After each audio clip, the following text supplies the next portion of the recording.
Hey everybody, it's Michelle Berquist with HomeSmart Connect here in Northern Illinois. And I wanted to do a quick video. Some of you reached out via Messenger about how to do a net sheet. So I'm gonna show you how I do a net sheet. Again, I am located in Illinois, so where I'm at, we do use attorneys. So you're gonna see some things on my net sheet that may not be on the ones that you have. And I'll also give you a couple of pointers I always find work really well with sellers as far as when you're coming up with some of the closing costs. So I'm just gonna do a screen share here really quick. If anyone has any questions, feel free to reach out to me anytime via Messenger. So just give me one sec here. Okay, so you will see here that this is a net sheet that someone had shared with me years ago. I actually don't even remember who it was, but I'm going to walk you through here the net sheet that I use. So we have here the 3 columns. So you'll see perfect world, reasonable, and low. So the great thing about the columns is that sometimes you go there. I do a one-step listing presentation. I don't go back twice. So I try to really do my homework as I'm going in and give them a number at that meeting. So one reason I like this is that there's what I think, and then of course inevitably sellers always want to sell for more, and then there's what we probably usually sell for. So this works out really well for that because it's setting expectations right from the beginning. You also can then have that conversation with them where if they tell you 175, and you say, well, do you feel like your home is in the perfect world situation? You can have that conversation. What does that mean? What does reasonable mean based on the comps and so on and so forth? So obviously sales price here. So here you would want to put your brokerage fee. So obviously everyone's going to be different, okay? These numbers are built into the cells as you can see here. So you can always go in and change them anytime that you want. All you have to do is put in this number. Everything else will kind of figure out as you go.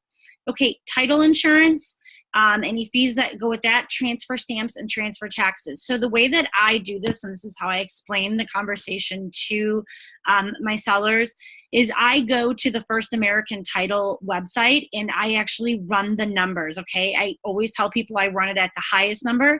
I would rather overfigure and have them be completely prepared than all of a sudden have them be, not prepared and there's a $2,000 difference and they weren't expecting that.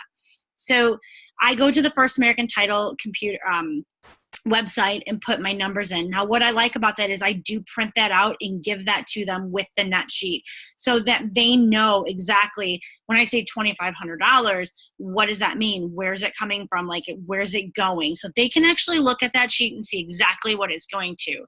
Property taxes here in Illinois, we pay in arrears.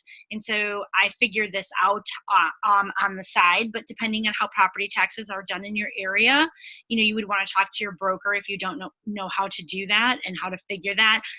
I know here, that's something that I learned in my, real estate class. One of the things I could actually apply to selling real estate, on a daily basis.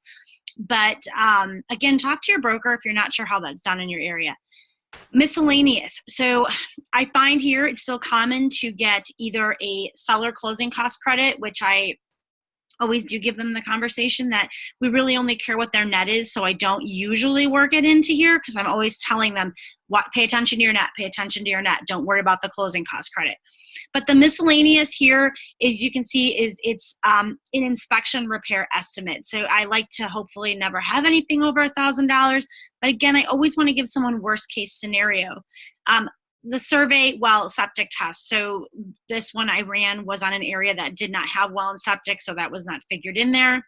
The attorney fee, again, we are attorney here, and paying off the existing mortgage. This house did not have a mortgage on it. This is actually an estate, this one. And so your numbers come out. Again, all of the cells are in, nope, sorry, I'm clicking things I shouldn't be, but you'll see all of the cells are pre-populated. You don't have to do anything. So I will upload this to the file section so that you guys can just plug in and use this. If anyone sees anything that I'm missing or that, again, your state doesn't have, there's empty lines here you can just go ahead and add. I did adapt this from one that I used to use.